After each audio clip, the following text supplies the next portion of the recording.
I am Datu Gazan M. Tumog, and in this video, we will be talking about Customs Administrative Proceedings. What is Customs Administrative Proceedings? Refer to the non-judicial process and procedures conducted by customs authorities to address issues related to customs laws, regulation, and trade practices. These proceedings include actions like assessments, investigations, seizures, and appeals, all aimed at ensuring compliance with customs regulation and resolving disputes. Abandonment proceedings. Issuance of order, decree, decision of abandonment. Issuance of order of abandonment after the importer has expressly abandoned his ownership in favor of the government by submitting an affidavit of abandonment within 3 days from its filing. Issuance of order of abandonment is in implied abandon when the importer failed to lodge, pay the assessed duties and taxes, submit required permit, make the goods, and claim. District Collector.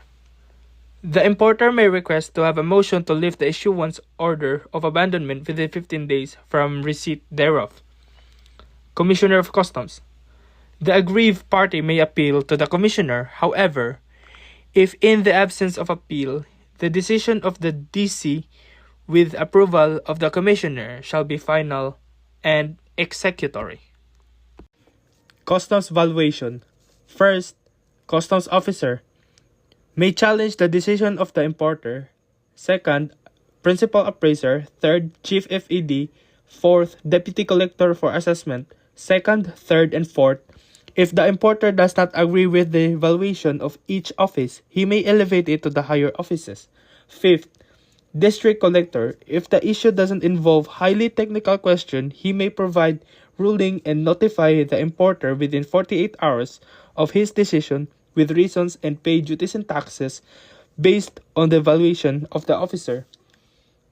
Commissioner of the Customs. If the aggrieved party does not agree with the decision of the Bureau, he may elevate it as protest to the Commissioner. Commissioner of Customs. The importer may request for motion for reconsideration with 15 calendar days from receipt of ruling or appeal to the CTA within 30 days from receipt of adverse decision of the Commissioner. ROO procedure.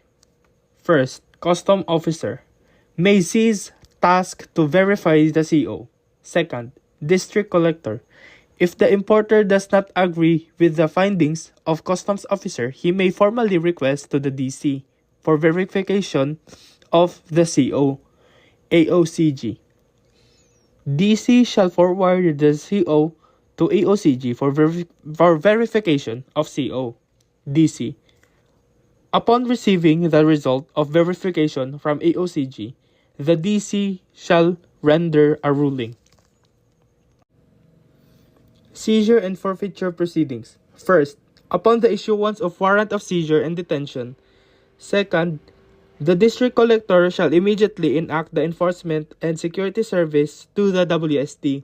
Third, after the service of WST, the COAs will be served and will be put at the custody of the government. Fourth, the DC shall require for a designated hearing officer within 2 days from the issuance of WSD. Fifth, hearing proper. Hearing officer shall let the hearing of forfeiture case upon the receipt of case. Sixth, submission of position paper. Hearing officer shall require the claimant to submit its verified position paper within 5 days from the date of last hearing. Seventh, comment and reply. Within 5 days hearing, the receipt of position paper of the government prosecutor shall file its comment. 3 days from the receipt of comment, the importer may submit its reply. And lastly, decision of District Collector. The DC shall receive a decision within 30 working days from the time of the case is submitted for decision. That's all, and thank you for listening once again. This is Datu Gazan M. Tumog.